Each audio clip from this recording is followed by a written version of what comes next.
gustong mag-share, kahit maiksi lang, na ikaw ay pinagtagumpay ni Lord o ikaw ay pinalalakas ni Lord? Sige, si Angie, palakpan natin si Lord. Gusto ko lang pong mag-testimony about nga po yung nakaraan linggo. Si Julian nga po is, di ba nga po, nagkaroon ng pneumonia din. Until now, nung bumalik po kami sa Perez kanina, mihika pa rin siya. So, medyo mahirap na nga daw po yun kasi, yun nga. So, yun, pinapalakas pa rin po ako ng Lord kahit pa paano, medyo mahirap po sa akin kahit masakit. Sa gastos din po. Pero praise God kasi, nag-sustain pa rin si Lord sa amin ng financial. Through ibang tao, sa ibang tao din, gumagamit din po siya ng ibang tao din. Ayun sa prayer, thank you Lord kasi, ayun nga, pinapalakas niya pa rin si Julian kahit mihika siya. Hindi na hahalata sa kanya na mihika talaga. Hindi talaga yung parang, di ba nga po yung ibang mihika, hindi na nakakilos, bihira na lang kumilos. Pero siya, ayun nga, malikot pa rin. Medyo maggalaw talaga yung bata ngayon. Pero yun, praise God. Thank you, Lord, kasi pinapalakas niyo pa rin po. Thank you po. Amen. Praise God. Meron pa po ba? Gustong magpatunay ng tagumpay ni Lord sa buhay niya or strength? Kala ko may nakataas na kamay. Sikit-kit pala yun. Nag-airplane. Meron pa po? Sino pa nagtatagumpay sa ginagawa niya sa buhay? Biglang nawala. Ayaw niyo kasi matawag kayo, ha? Sino pinapalakas ni Lord sa gitna ng mga pagsubok? O, meron pala, Wala na? Ayan na, si Ate Cherise. Praise God. Ayan, gusto ko lang po magpasalamat sa Lord sa kalakasan, especially today. So, may hindi kasi maganda nangyari. Salamat sa Lord kasi nung nag-nilay-nilay, hiniling ko na ibigay ni Lord yung tibok ng puso ko na magpatuloy, hindi huminto. Salamat sa Lord kasi pinaalala niya ulit yung gusto ng puso ko, hindi ng isipan ko na laylo ulit, ganyan. Salamat sa Lord sa kalakasan ngayon, dahil kanina sabi ko parang mag-online na lang ako kasi nahihiya ako na parang yung puso ko nandoon na hiya ako kay Lord. Salamat sa Lord kasi binigyan niya ako ng lakas na lumabas ulit at pagpatuloy yung gawain na tinitibok ng puso ko. Salamat din kasi last week, ayan, binigay ni Lord yung mga ate ko, sumama ko sa kanila na pagtagumpayan na yung takot. Yun. Salamat sa Lord at ayun, praying na magtuloy-tuloy talaga na kahit na anong hadlang, anong gawa ng kaaway is mamanaig yung gusto ng puso ko. Thank you po. Praise God. Pinapanalangin lang namin dati si Ate Charis. Ngayon, nag-share the gospel ng kasama natin. Praise the Lord. Ayan. Sige mo palakpan natin si Lord. Kayo talaga. Ang sayang pumalakpak at makita. Palakpakan si Lord at makita yung kabutihan niya sa buhay ng bawat isa. Amen po. Ayan. So ako din, wala na ba? Kung pwede lang hindi na ako magsalita kung meron pa. Meron pa? Sure na kayo.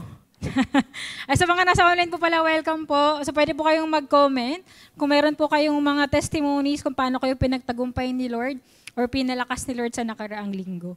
And ako din, meron akong mga emotional struggles sa discipleship, sa personal, pero halata ba?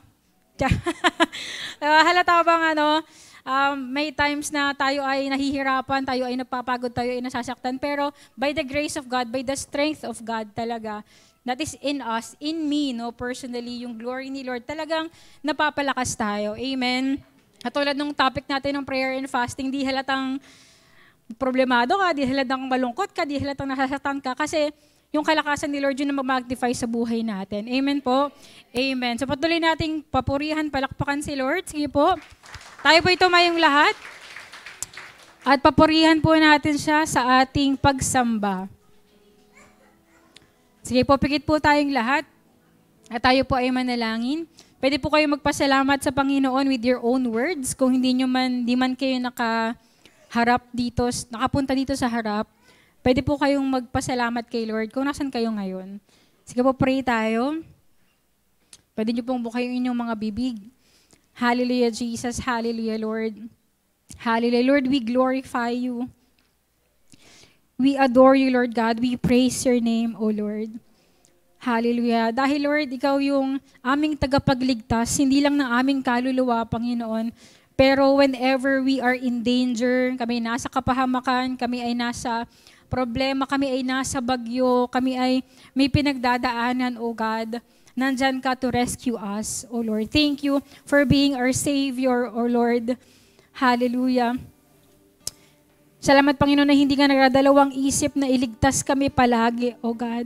Thank you, Lord, sa pagbibigay sa amin lagi ng kalakasan, sa pagbibigay sa amin palagi ng motivation, Panginoon, sa pagbibigay sa amin ng pag-asa. O Lord, especially po kapag madilim yung dinadaanan namin, Lord, you are the light, O God, that lights our path, O Lord.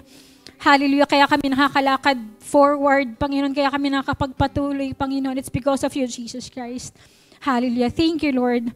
Thank you, Jesus. And sa gabing ito, Panginoon, we just want to praise you. We just want to give back to you all the glory, Panginoon, dahil karapat-dapat ka po, O God. Kaya, Lord, patuloy na malugod ka sa aming pag-aawitan, O Lord, ma-magnify, O Lord, mag-glorify yung ginawa mo sa krus para sa amin.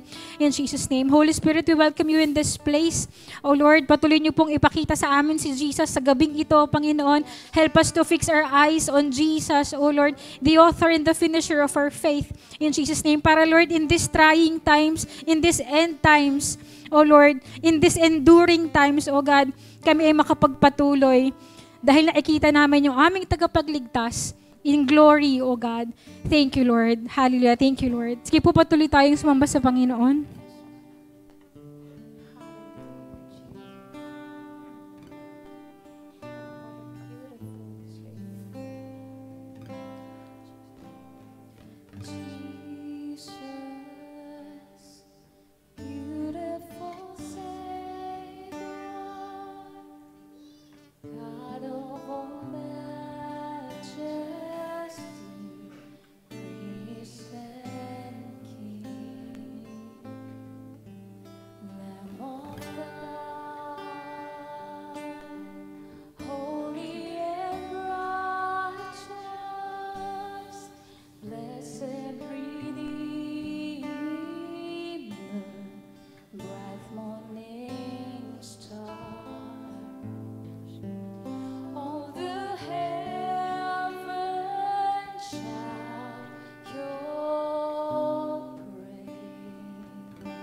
Patuloy po tayong sumamba sa Panginoon. How wonderful. Yes, O Lord. How beautiful. The name above every exalted. Wonderful. Oh, we worship you, Jesus. How beautiful. Jesus, your name. The name above every name. The name above every name. How wonderful. How beautiful. Name above every exalted. How wonderful. Yes, O Lord. How beautiful. Jesus, your name. The name above every name. Jesus. Sabay-sabay po nating awitin. And I will sing forever. Hallelujah. We just want to say we love you, Jesus. Let's express our love to Jesus Christ. Hallelujah. Sige po, sabay-sabay tayo. And I will sing for Jesus, I love you. Yes, O Lord.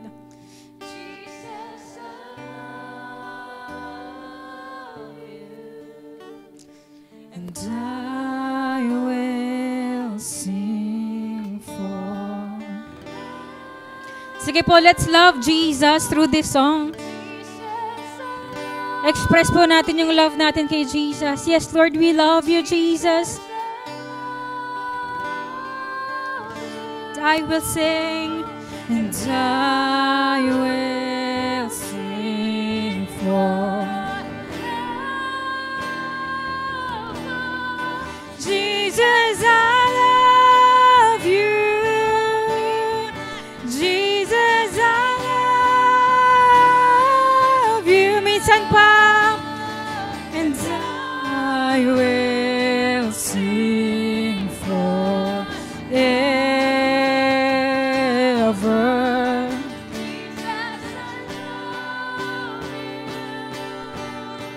Jesus, I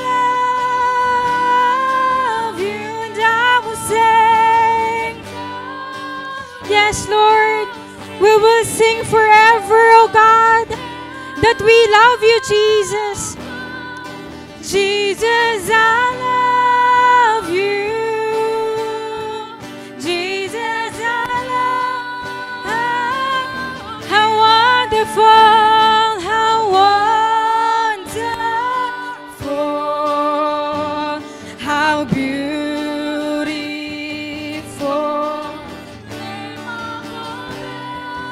Yes, oh Lord, exalted high. And high, how wonderful, how wonderful, how beautiful. Jesus, your name, the name above every. For the last time, how wonderful, how beautiful. The name above every name. Yes, oh Lord. Exalted high, how wonderful, how beautiful. Jesus' name, the name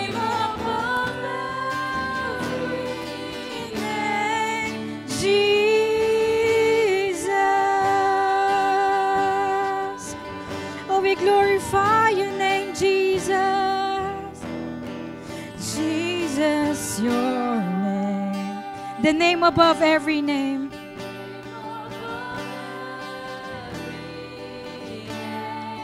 Jesus.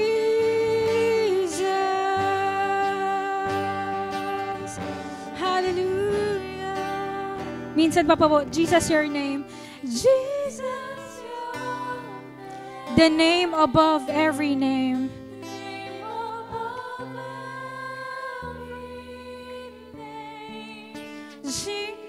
Sige, papalakpakan natin si Lord. Hallelujah, Jesus. Hallelujah, Lord. Hallelujah to the King of Kings and the Lord of Lords. Hallelujah to our beautiful Savior. Hallelujah. Hallelujah to our God that is mighty to save. Hallelujah. Hallelujah. Hallelujah. Thank you, Lord. Praise you, Lord. Thank you, Jesus, that even if you are the name above every name, O God, bumaba ka dito sa lupa para kami ay iligtas, Panginoon. Para kami ay katagpuin, O God. Para kami abutin, O God. Thank you, Jesus, for your wonderful love for us, O Lord. Hallelujah. Thank you, God. And Lord, continue to fill us, O Lord, with your love. Punuin mo kami ng pag-ibig mo, Panginoon.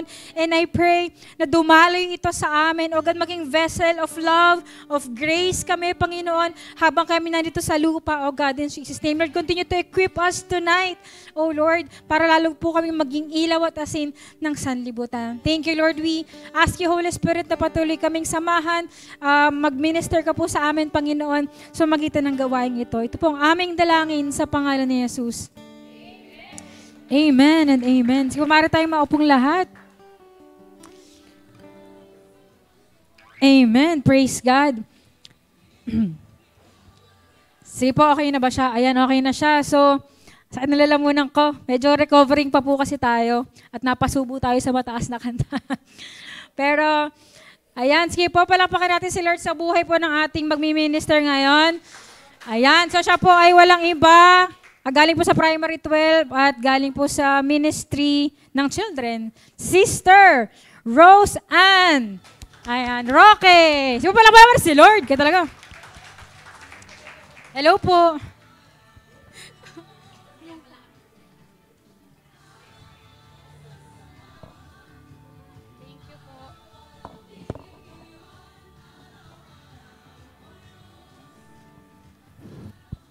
Ayan, praise. Ayan, magandang gabi po sa ating lahat. Hala! Hala! Ayan, magandang gabi po. Ayan, tayo po ngayon, nasaan pong gawain tayo ngayon? Ayan, sa Disciples Night. Sige po, bago po tayo magsimula, tayo po muna ay manalangin. Sige po, let's pray. Hallelujah, Jesus, Lord. Hallelujah, Panginoon. Hallelujah, Lord God. Hallelujah, Lord. Sa oras pong ito, Panginoon, nagpapasalamat po kami, Lord God, na dinako mo kami sa lugaring ito, Lord God, na makapakinig po kami, Panginoon, ng mensahe mo, Panginoon. Hallelujah, Lord. Hallelujah, Lord. Patuloy po sa oras na to, Panginoon. Humihingi po kami ng kapatawaran, Lord God, sa kung ano man po, Panginoon, yung nagawa naming pagkakasala, Panginoon, bago kami pumunta rito, Lord God. Patuloy po, Panginoon, pakalinisin nyo nga po kami ng iyong banal na dugo, Panginoon. At patuloy, Lord, na madaluyan kami ng presensya mo, Panginoon, sa oras na to, Lord God. Hallelujah, Lord God. Patuloy na imulat nyo po yung aming mga mata, yung aming mga tenga. Ibuksan mo, Panginoon, na talagang marinig namin, Panginoon. Makatch namin yung mensahe mo, Panginoon, para sa amin, O God. Hallelujah. Holy Spirit, we acknowledge you, Panginoon, sa lugaring ito. Samahan mo po kami, Panginoon. Ikaw po yung mag-lead, Panginoon, ng gawaing ito, Lord God. At gamitin mo lamang po akong instrumento mo, Panginoon, para sa mga tagapakinig, O God. Hallelujah. Maraming salamat po, Ama. Sa iyo po namin binabalik lahat ng papurit pagsamba sa pangalan po ni Jesus. Amen. Ayan. So, tayo po ngayon ay nasa gawain ng Disciples Night. At nasa series po tayo ng, anong series nga po ulit meron yung sinusundan natin? Ano po ulit? Salt and light. Ayan. Be a salt and light of the world. Iyon po yung ating series. Sabi po dito, sa ating title, Beginning of Birth Pains. So, birth pains. Disclaimer, hindi ko pa po ito nararanasan, kaya wala pa akong idea kung gaano kasakit. Ayan po. Ayan po, sabi po sa ating objective, sige po, makibasa po tayo. Sabi po dyan, maging asin at ilaw pa rin kahit napapaligiran ng kadiliman hanggang sa muling pagbabalik ng Panginoon. Ayan, kaya po tayo nasa ganitong gawain, kaya po tayo uma-attend ng Destiny Class para po tayo patuloy na ma-equip. Ay, Disciples Night, sorry. Ala, sorry po. Pasensya na po. Ayan. Ayan, kaya po tayo nasa gawain ng Disciples Night. Ayan. Dahil po para po ma-encourage yung bawat isa po sa atin na magpatuloy pa rin kahit na nasa madilim na part na tayo. I mean, nasa malapit na kasing bumalik si Lord, kailangan po manatili tayong matatag at nakatayo. Kaya po tayo nandito at nagpapalakasan. Ayan, sabi po sa ating introduction. Ayan, sabi po dyan, naranasan mo na ba o may kakilala ka bang nag-labor o nanganak? Gaano po kasakit? From 1 to 10, gaano po kasakit? Hala! Ayan. So, kasi hindi ko pa po siya nararanasan, kaya po ako yung nagtatanong sa inyo kung gaano siya kasakit. Kasi tungkol po dyan yung ating pag-uusapan po ngayon, ang topic po natin ngayon. Sabi dito, sabi po sa ating key verse, sa Matthew 24 verse 8, ngunit ang lahat ng mga bagay na ito, ay, English pala yung nilagay ko dyan. Sorry. Sabi dyan, all these are the beginning of birth pains. Sa Tagalog po, ngunit ang lahat ng mga bagay na ito ay pasimula pa lamang ng mga paghihirap tulad ng sa babaeng manganganak. Ayan. Pero basahin ko lang din po dito yung nandito po kasi yung context ng message, hindi ko na po dyan nalagay. Sabi po dito wait lang. Ayan, nawala ako. Ayan, sabi po dito sa Matthew 24:3-8, sabi po dyan, noon si Jesus ay nasa bundok ng mga olibo. Habang siya'y nakaupo roon, palihim siyang tinanong ng kanyang mga alagad, kailan po ba mangyayari ang mga sinasabi ninyo? Sabi dito, ano po ang magiging palatandaan ng inyong muling pagparito at ng katapusan ng mundo? Sumagot si Jesus, mag-ingat kayo upang hindi kayo mailigaw ni inuman. Maraming paparito sa pangalan ko at magpapanggap na sila ang Kristo at marami silang maililigaw. Makakarinig kayo ng mga labanan at makakabalita ng mga digmaan sa iba't ibang dako. Ngunit huwag kayong mabahala dahil talagang mangyayari ang mga iyon, bagamat hindi pa iyon ang katapusan ng mundo. Maglalaban-laban ang mga bansa at gayon din ang mga kaharian. Magkakaroon ng tagutom at lilindol sa maraming lugar. Ang lahat ng mga ito ay pasimula pa lamang ng mga paghihirap na tulad ng isang babaeng nanganganak. Yan po, dyan po iikot yung ating message. Sabi po dito, sa ating context from Matthew 24, sabi po dyan, these things are the beginning of birth pains. And Jesus doesn't explain that further because anyone who has been near a human birth knows what that means. Ayan, sabi po dyan, yung mga nangyayari daw po sa paligid natin, nangyayari sa mga, makikita naman po natin kung anong nangyayaring yung mga trahedyang pinagdadaanan ng bansa natin. Sa bansa pa lang natin, parang wala pang 1 week, nagkaroon ng lindol, ng bagyo, ng pagbaha, ng sunog. Di ba po? Parang dati hindi naman talaga siya nangyayari. Parang yung mga bagyo sa atin ay may hina lang, hindi talaga siya ganun kalalakas, hindi siya nagdudulot ng trahedya talaga ng mga malalaki pang sakuna. Pero ngayon, makikita po natin. Grabe, kung napanood nyo po yung sa Cebu, kung nabalitaan nyo po siya, ang dami pong namatay. Bata, matanda, at iyon po ay pasimula pa lang. Ibig sabihin, may darating pang mas matindi. Iyon po yung ating pinaghahandaan kung bakit po tayo nandito. Ayan, sabi pa po dyan, sabi po dito, sa simula daw ng pagle-labor, di ba po pag nanganganak, ni-research ko po talaga to kasi nga, ayun, hindi ko pa po talaga siya. Ayan. Sabi po kasi doon, nag-research ako, from scale to 1 to 10, 100 daw yung nila, yung sakit. So syempre, sobrang sakit pala nun. Kasi, naalala ko nun kasi dati, si ate ko, first time ko nakakita ng nagle-labor. So, akala ko maarte lang siya na masakit talaga. Kasi first time ko siyang nakitang umiyak. First time ko kasing nakitang Hindi. First time ko kasi siyang nakitang, yung umiiyak siya ng nasasaktan, masakit daw. Sabi ko, ano ba nga sakit? Paano ba? Ganyan. Kasi hindi ko siya naiintindihan. Parang feeling ko nag-iinarte nga lang siya, yung OA lang yung react niya. Pero totoo daw pala, based dun sa research ko, sobrang sakit daw kapag yung isang babae ay nagle-labor. Yung parang gusto mo nang ayoko na, di ko na ito uulitin. Ganon. Parang ayaw mo nang ulitin kasi nga sobrang sakit. Ayan, di ba po? Di na daw uulitin. Ayan. Pero bakit kaya pinagdadaanan nyo ng isang ina? Bakit alam niya naman, di ba kapag nag-asawa, alam mo naman magkakaanak ka.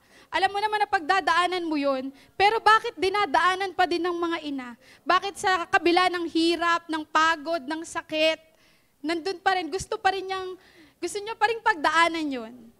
Dinadaanan niya pa rin yun. Kasi, bakit daw kinakaya ng isang ina? Kasi nandun, yung iniisip niya, nandun, pag nalabas niya na, matatapos din yung hirap na yun kapag nalabas niya na yung baby. At iyon yung pinakamagandang, makikita. Yun yung pinakamagandang gantimpala na maano ng lahat ng sakit. Sabi nga nila, kapag daw nakita na ng isang nanay yung baby niya na lumabas, ayun, parang wala na daw sakit, nakalimutan na daw. Ganun daw yon. So, ganun din po, sabi pa po dyan, the elements that lead to tribulation and eventually God's wrath poured out begin slowly with serious pain separated by some time. Sabi diba, sa pagle-labor daw, parang unti-unti. Una, isang oras yung pagitan. Tama po ba mga nanay? Baka mali po yung ina-explain ko dito. Ayan, tapos, habang papalapit ng palapit, meron daw yun mga CM. Ayan. Ni-research ko talaga kasi yan. Ayan, may mga CM daw po yun. Habang papalapit ng papalapit, pasakit ng pasakit. So, ganun din po yung mangyayari. Habang papalapit ng papalapit si Jesus, habang papalapit ng papalapit yung pagbabalik niya, pasakit din ng pasakit yung pagdaraanan natin. Ready na po ba kayo? Ready na po ba kayo? Bakit parang wala nang nasagot? Ayan. Kasabi kasi dito, kung dati daw kasi, year yung inaabot. Sabi dyan, year lang yung mga tragedy na nararanasan natin. Parang yearly lang siya. Yung mga matitindi talaga na sakuna na pinagdaraanan natin. Parang ganun yung pagitan. Pero ngayon, yung sabi ko nga kanina, parang every day merong nangyayaring hindi maganda sa bansa natin, sa buong mundo. Hindi lang sa bansa natin pero sa buong mundo talaga. Marami na pong nangyayaring kasamaan. Nandiyan na po yung mga paglindol nga, yung mga pagbaha, yung mga sunog. At meron na din po na mga Christians na pinapatay, kinukulong. Di ba po? Parang nakakatakot. Nakakatakot siya. Nakakatakot yung panahon ngayon. Kaya, ayun po, labanan po natin yung takot natin. Tumayo po tayo kasi marami pang kaluluwa po sa labas na naghihintay pa sa atin. Ayan po, sabi pa po dyan, sabi pa dito, the closer you get to the actual birth, the more intense the pain, and the closer the events come together until it's at a peak, and the woman probably wishes she had never been born. It can get so bad before suddenly it's over. The baby is here, the promise has arrived, the king and his kingdom has come. So, meron naman kasi siya, sabi ko nga kanina, habang papalapit yung pagbabalik ni Lord, or sa literal, habang papalapit yung paglabas ng baby, patindi siya ng patindi. Ganon din po sa atin. Habang papalapit si Lord, makikita naman natin para nang yung Bible, parang na siya, buhay talaga, makikita mo talaga na totoo talaga yung salita ng Diyos. Kasi matagal na yung sinulat, hindi lang naman yan sinulat last year, pero matagal nang sinulat na mangyayari yung mga bagay na to. At ngayon nangyayari na. Kaya sino di ba? Lahat ng nandun sa Bible nangyayari na. Lumilindol na, pinapersecute na yung mga Christians, kinukulong na sila, hinuhuli, pinapatay. Di ba po? Nandyan na, sabi dun kanina, magkakaroon ng digmaan sa iba't ibang lugar. Nagkakaroon na po. Hindi lang dito sa Pilipinas, pero di ba yung mga nangyayari po, yung mga yung pagmamarcha nila ng mga nakaitim, parang people's power, parang ganon. ayan po, mga palatandaan po talaga siya na malapit nang bumalik si Lord.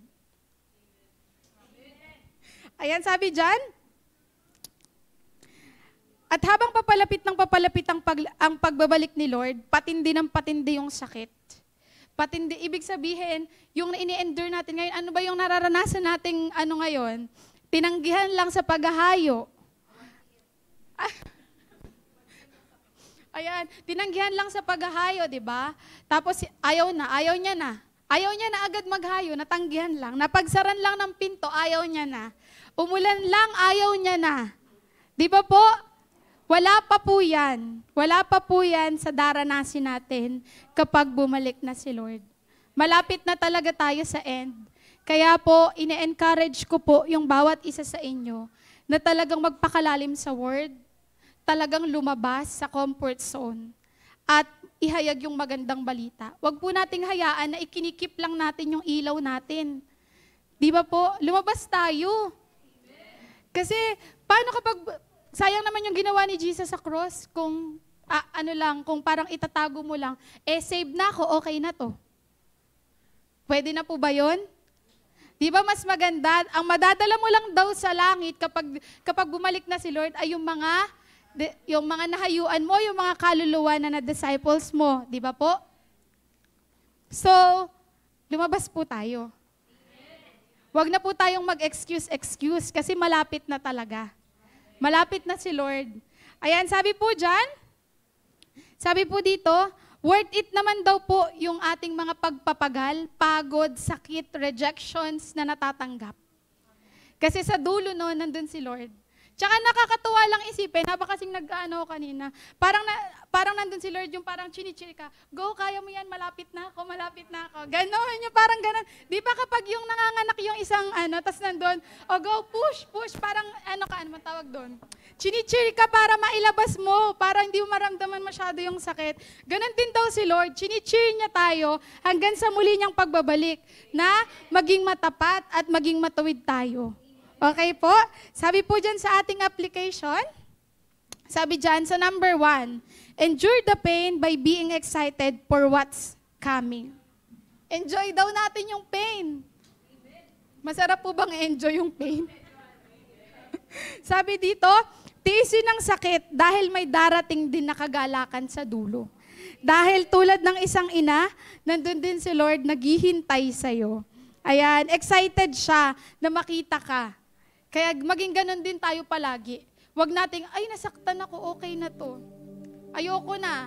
Huwag ganun, tiisin mo lang. Kasi sa dulo naman yan, merong gantimpala na naghihintay sa'yo. Nandun si Lord. Makikita mo si Lord. At hindi po yung mga nangyayari sa paligid natin ay walang katapusan. May katapusan po yan. Kaya po, i-endure mo lang ngayon. Aanihin mo po yan kapag dating ng panahon po. Ayan, sabi po dyan, meron po akong nilagay na verse sa Romans 8, verse 18. Ang mga pagdurusang dinaranas natin ngayon ay hindi matutumbasan ng kaluwalhatiang ipapahayag sa atin. Okay po? Ano lang yan? Isipin mo na lang, na kapag, di ba po pag tayo, makikita mo rin yung gantimpala na para sa'yo. Makikita mo rin yung baby na lalabas. Makikita mo si Lord na maghahari at kasama ka doon. I-claim mo na kasama ka doon. Okay? Kung gusto mo na makasama sa paghahari ni Lord, dapat po magtiis ka. Huwag po tayong magpa-apekto sa mga nangyayari. Sa halip po, sikapin nating tumayo at maging matatag. Okay po? Ayan, sabi pa po dyan sa number 2, share the 4SL in connection with the current events. Ayan. Pag nag-share po tayo ng gospel, talagang ipakita po natin. 'Di ba sa sa dulo po ng 4SL sa may ika-4 na tuntunin, nandun po yung Matthew tsaka yung Revelations po. Kasi po pinapakita po doon na yung mga bagay na nandoon ay nangyayari na sa atin. Nangyayari na siya. At makikita po natin, lalo na sa Pilipinas, parang every day meron ng sakonang nangyayari. Patayan, krimen, yung mga krimen na yan, yung mga nakawan, yung mga corruptions, yung lindol nga, pagbaha, grabe yung nangyayari. Kung makikita mo sa balita, parang Bible na, para sa Bible na talaga siya. Kung ano yung nasa Bible, kung ano yung nasa Matthew 24, kung ano yung nasa Matthew 24, nangyayari na talaga po siya. At makita po sana natin, pahalagahan po sana natin yung bawat araw, kasi hindi po unlimited yung chances na binibigay sa atin ni Lord. Wag po nating sayangin, wag po nating baliwalain, kasi po wala na pong mag-aalay ulit ng buhay para sa'yo, para lang iligtas ka. Kailangan mo pong kumilos, kailangan mo pong gawin yung mga bagay na pinapagawa ng Lord at sumunod. Okay po? Wag na po tayong petiks-petiks kasi baka biglang dumating si Lord ngayon. Ano mo ngayon sarili mo? Makakasama ba ako? Di ba po? Minsan kasi petiks na lang tayo eh. Ano na tayo? Parang okay lang yan, wala tayong pakialam sa nangyayari. Kasi feeling natin, ligtas naman tayo eh. Nasa church naman kami, nasa rowa kami. O diba? Nagbabasa naman ako ng Bible. Pero, ano ka na ba doon? Satisfy ka na ba doon? Paano yung ibang tao na hindi pa nakakakilala sa Lord? Hahayaan nyo na lang ba sila? Okay na ba sa inyo na ligtas lang kayo? Paano sila? Kung walang tatayo sa atin na nandito sa church, paano sila? Hahayaan ba natin na yung false teaching yung lumapit sa kanila? Na maligaw sila kasi hindi tayo tumayo? Ganun po ba yung gusto natin? Hindi po ako galit ha. Malakas lang po talaga yung boses ko. Ayan. Kasi po parang nakakalungkot lang din isipin na ligtas ka, tapos yung ibang tao, may kakayahan ka naman na iligtas din sila. Meron ka naman kakayahan. Gawin na natin yun. Huwag natin sayangin yung chances na binibigay ni Lord sa atin para makatulong sa iba. Okay po?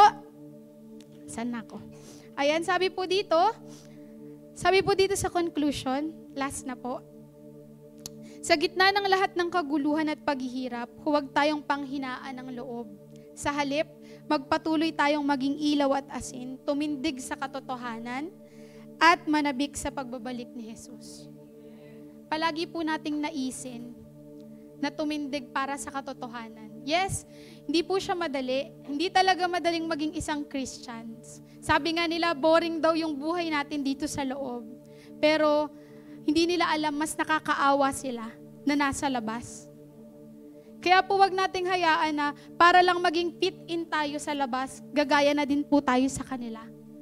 Wag po nating hayaan na yung ilaw natin ay mabaliwala lang. Kailangan po tumayo tayo para sa kanila. Kaya po tayo may gantong gawain para po i-equip tayo, para paglabas natin, talagang maipaliwanag natin sa kanila, bakit kailangan nilang marinig yung salita na to? Bakit kailangan nating i-share sa kanila yung 4SL? Bakit kailangan nating i-share sa kanila si Jesus? Kasi gusto natin silang maligtas. Kaya po, I pray po na patuloy tayong maging handa, tumayo, at pumanig sa katotohanan. Iyon lamang po at maraming salamat.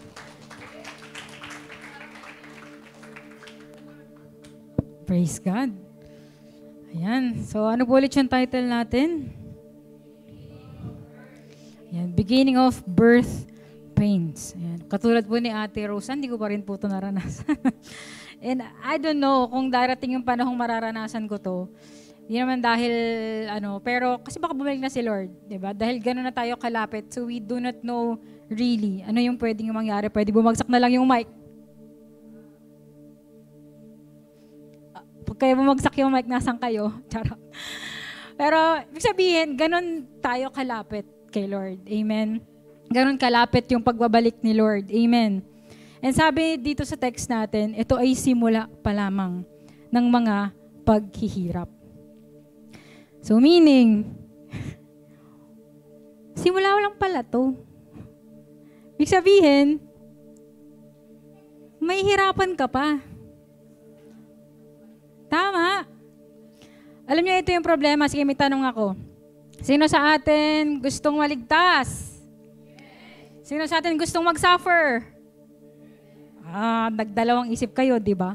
Bakit? Kasi literal or natural sa tao, ayaw nating nahihirapan. When there is pain, when there is hardships, pag may paghihirap tayong mararanasan, pag may masakit tayong pwedeng maramdaman, anong ginagawa natin? Tumatakas. Diba? Kaya pag ang usual prayer natin, Lord, alisin mo itong masakit na to. Lord, alisin mo itong paghihirap na to. Eh si Lord di inaalis. Kasi part pala siya. Birth pains, kasama pa, sabi ni Lord, pray ka ng pray ng alisin ko. Eh, ano ba gagawin ko? Eh, kalooban ko nga maranasan may paghihirap. Kasi tayo pala yung binabago ni Lord. Sabi nga ni Pasem, di ba, nung Sunday, kung naalala nyo po, no, may mga prayers daw po tayo hindi na sinasagot talaga ni Lord. Or hindi will ni Lord sagutin. Which is katulad ng mga ganon. Kasi nga, part na yun ng end times eh. Birth pains na yun. So ano na lang, di na kami magpe-pray. Magpe-pray pa din tayo. Ano yung prayer natin? For us to endure. Yung mapalakas ka. Yung mapatatag ka. Yung tumagal ka dun sa hirap. Yung malampasan natin yung hirap. Kasi maghihirap tayo. Sabi nga ni Ate Rose Ann, enjoy. Hindi daw endure, no? Enjoy the pain. Paano ko naman i-enjoy yung mahirap? It's so hard and it's painful. I cannot. Diba? Pero ito yung sinasabi na we can enjoy while enduring kapag nakita mo yung price sa ending, bakit ka nagtitiis? Di ba katulad ng example natin yung mga nanay, ba't nyo ba tiniis kami? Ba't nyo ba tiniis ilabas yung mga pagmumukha namin na to? Di ba? Kasi, gusto nating makita yung mga anak natin. Excited na pinag-pray mo yan, pinaghandaan mo yan. Tama ba? Kaya kahit mahirap magle-labor ka eh, kahit mahirap iiri ka eh. Dapat sa pagiging Kristiyano, ganun din. Problema pag nahirapan ka, hindi lang sa pag-share the gospel pero sa personal life, ito marami sa atin bumabagsak talaga dito. When God tests us, sa personal life natin, hindi lang yung ma-reject ka sa sharing the gospel, hindi lang yung hindi ka binabati ng core mo, pero yung personal life mo, nagkaroon kayo ng problema sa pamilya, nag-away kayong mag-asawa, nag-away kayong magkakapatid, wala kayong pambili ng ulam, pambayad ng kuryente.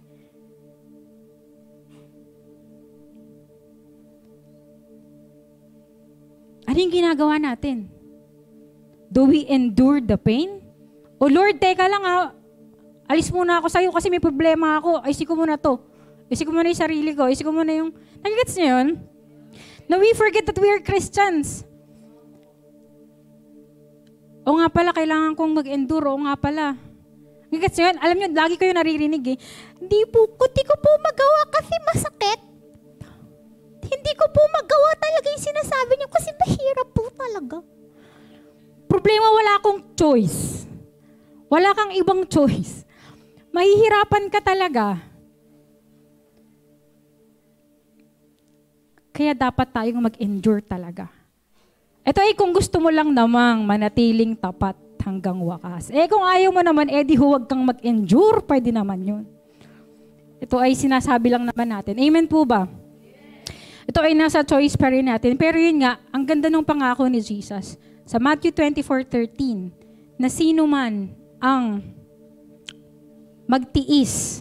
O di ba, magtiis daw. Hindi sino mang maging komportable at panatiling tapat. Diba? Sino mang magkaroon ng chill lang na life. Di ganun eh, ang magtiis. Bakit sinabi ni Lord na magtiis? Kasi may titiisin. May hardship. Amen po. Tayo nga, tulad ng sinabi ko kanina, personal life pa lang yun ha. Yung mga kasalanan pa lang yun ha. Yung kapatid natin sa Mozambique, ayan, shinare ni Kat sa GC ng primary, may 30 person pong pinagutan ng ulo. Christians. Dahil sila yung nag-share ng gospel. Nung una example natin, inaresto lang sila. Ngayon, pinugutan na sila ng ulo.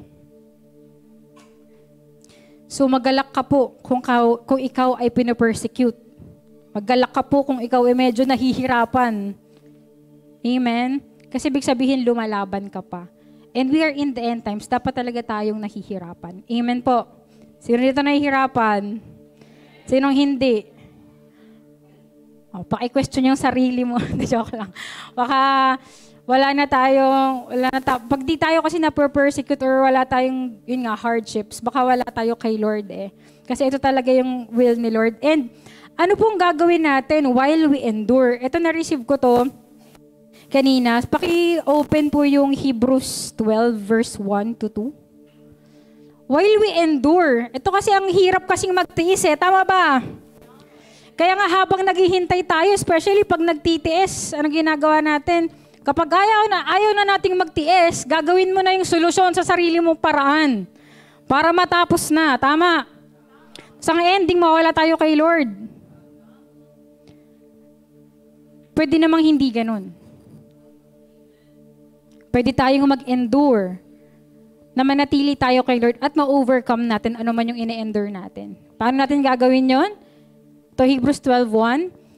Sige po ba, ibasa na sabay-sabay. 1, 2, 3. Therefore, let's also see we are surrounded by so great a cloud of witnesses.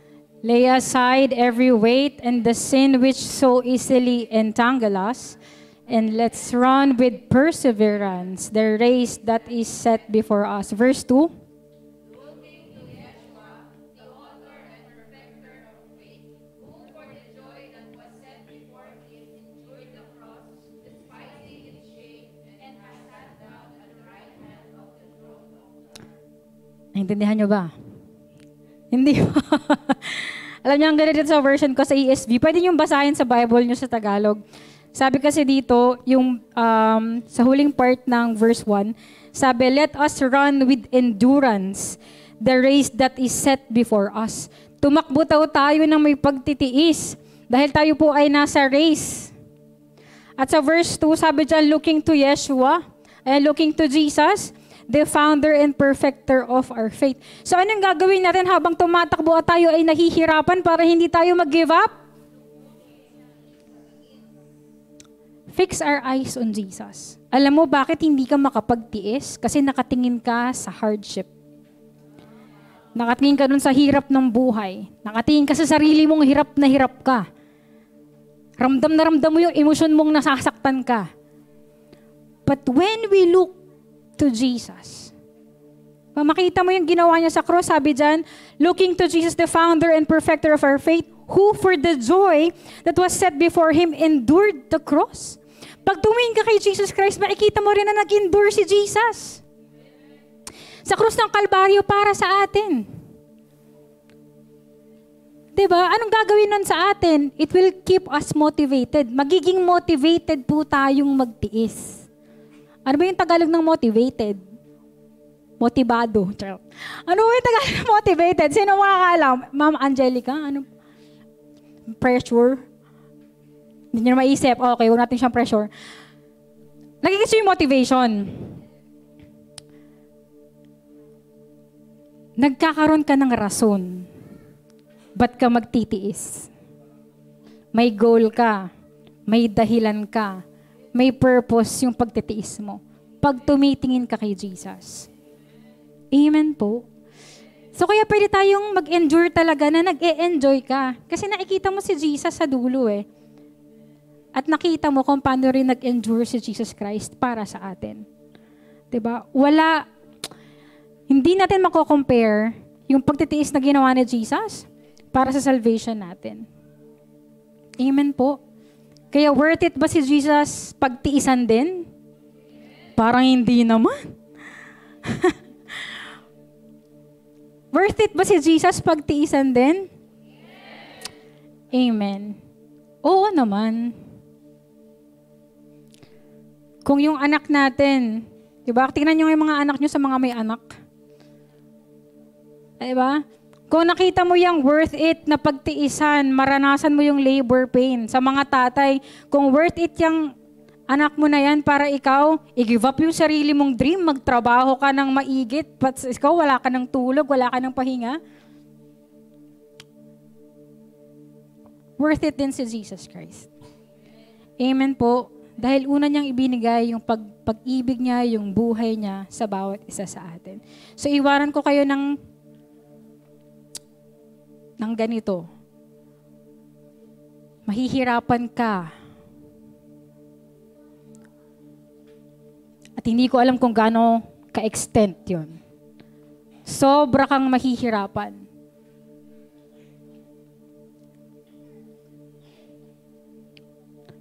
Pero ang comfort natin, ang joy natin, while we are enduring, we have joy. We can have joy. We can have hope habang nakatingin tayo kay Jesus. At kapag tapos lahat ng paghihirap na to, pag dumating si Jesus, may karapatan kang magsabing, it's worth it. Lumaban ako, Lord.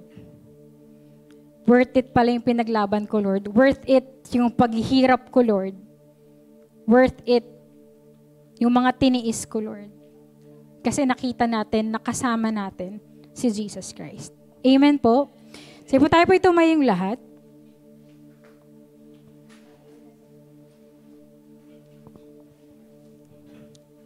Sino po dito currently mayroon siyang hardship na pinagdadaanan?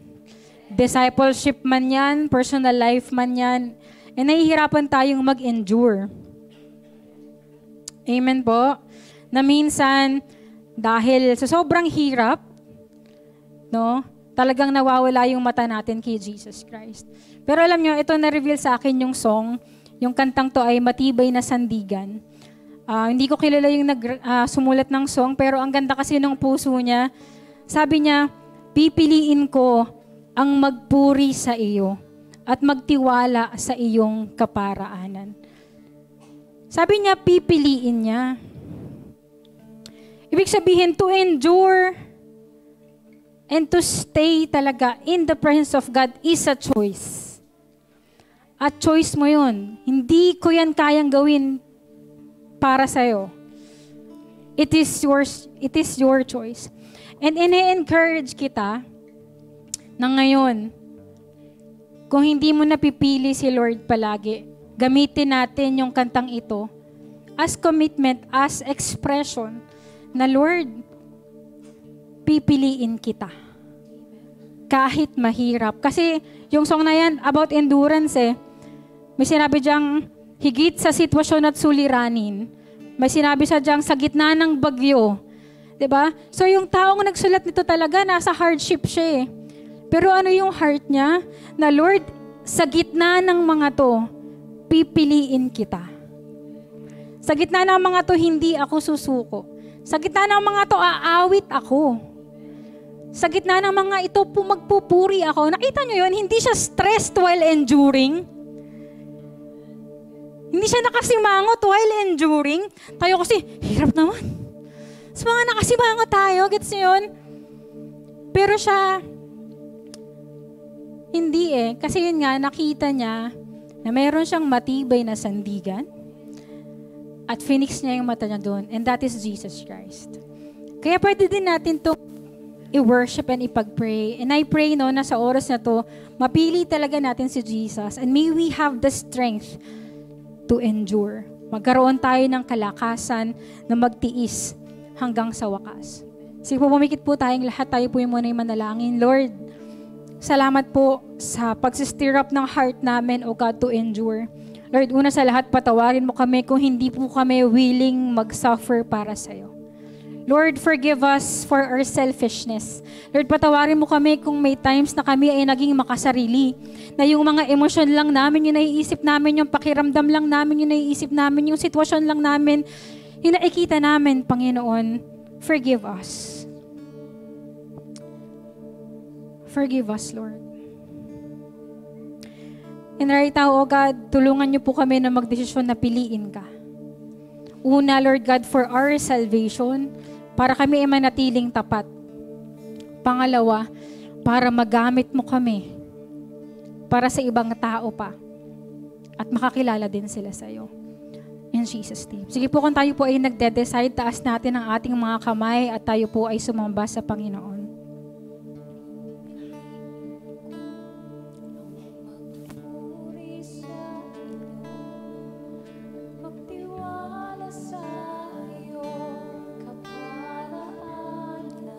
Yes, Lord.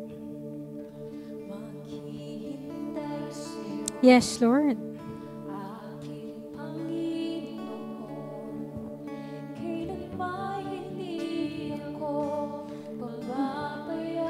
Minsan pa, pipiliin ko. Yes, Lord.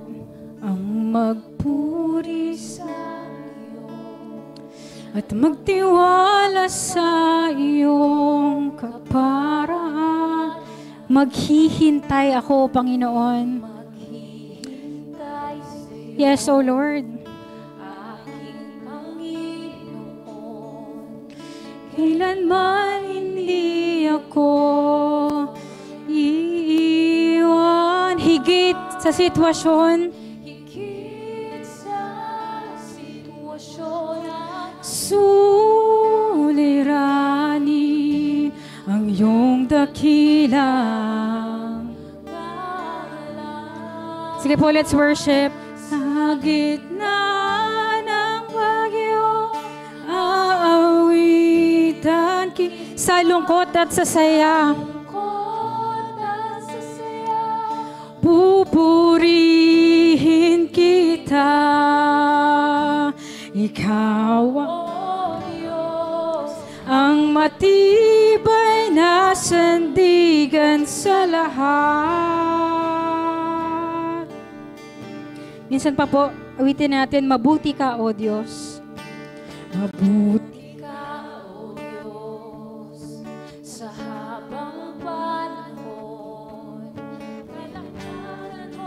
Hanggang sa kalangitan. Ang biyaya mo. Yes, Lord, ang siyang kailangan ko. Kailan may hindi ako iiwan. Iiwan. Higit sa sitwasyon. Yes, Lord. Suliranin ang iyong dakila ngalan sa gitna ng bagyo aawit. Sige po, sabihin natin sa Panginoon. Pupurihin kita, ikaw, O Diyos. Ikaw, O Diyos, ang matibay na sandigan sa lahat. Maglaho man ang langit at lupa, maglaho man ang langit at lupa, mananatili ang iyong mga salita. Ikaw, O Diyos, ang matibay na sandigan sa lahat. Sabay-sabay po nating sabihin, saan manggagaling ang tulong ko? Saan manggagaling ang tulong ko? Ang tulong ko'y magmumula sa iyo. Hindi mabibigo at hindi mapapahiya sapagkat ikaw ang Diyos na tapat. Sige po, awitin natin saan manggagaling. Tingnan po natin na merong tayong help. You will not endure alone. Hindi ka mag-isa. Ang tulong ko'y nagmumula sa iyo. Hindi mabibigo at hindi mapapahiya sapagkat ikaw ang Diyos. Amen. Thank you, Lord. Saan manggagaling? Saan manggagaling? Thank you, Jesus. For you are our ever-present help. Nagmumula sa iyo, hindi mabibigo. Amen. Mapapahiya sa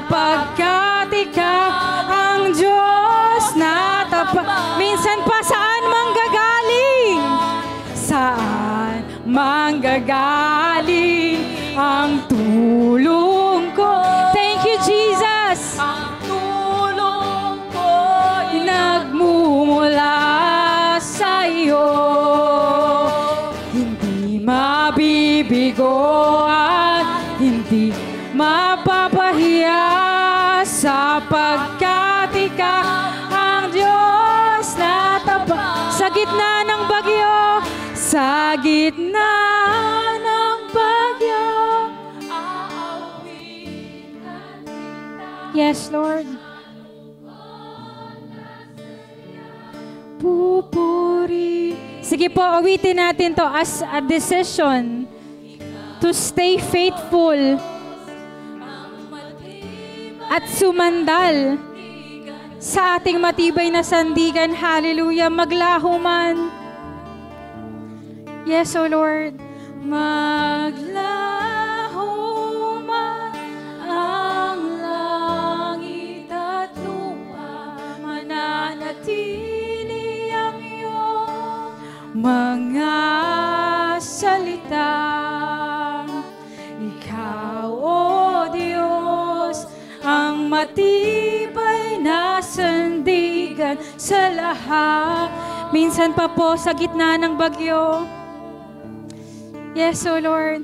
Sa gitna ng bagyo, aawitan kita. Sa lungkot at sa saya, pupurihin kita.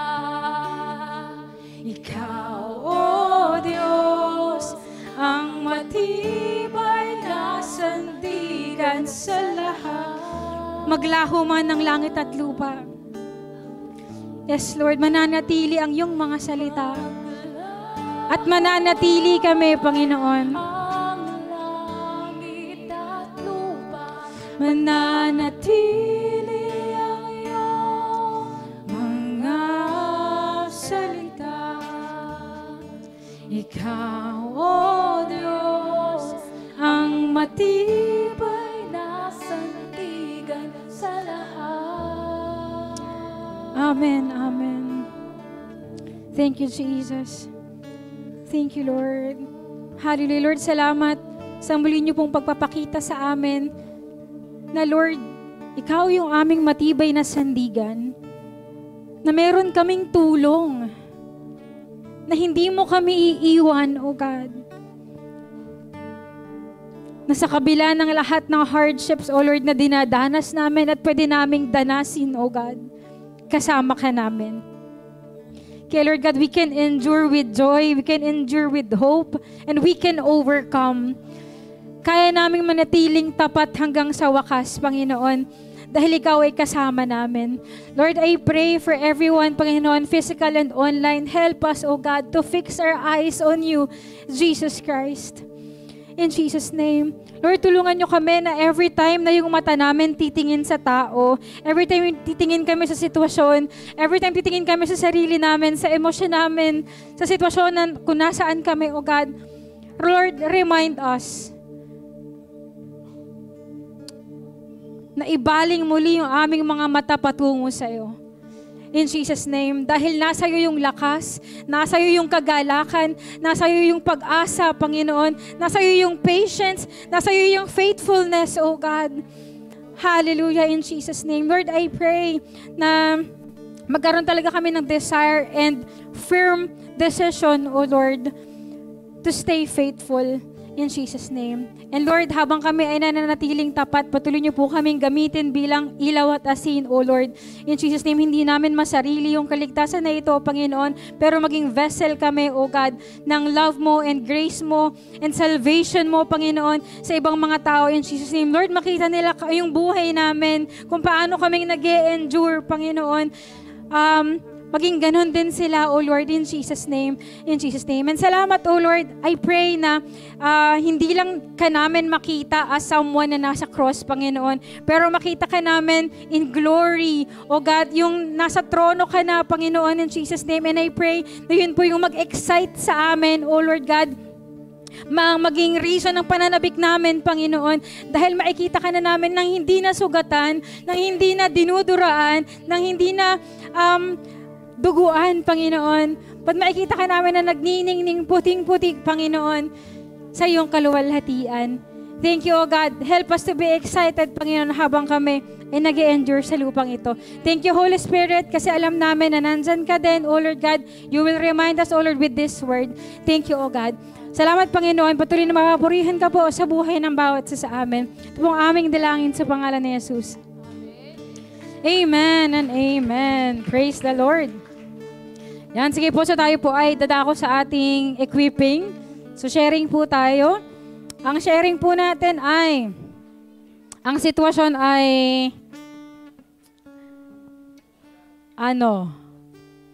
persecution. Ayan. So, mag-share ka na ang sitwasyon ay, ang example mo ay Christian persecution. Ayan. Ay, bawal po sa mga nasa online. See you po sa ating Sunday. God bless po.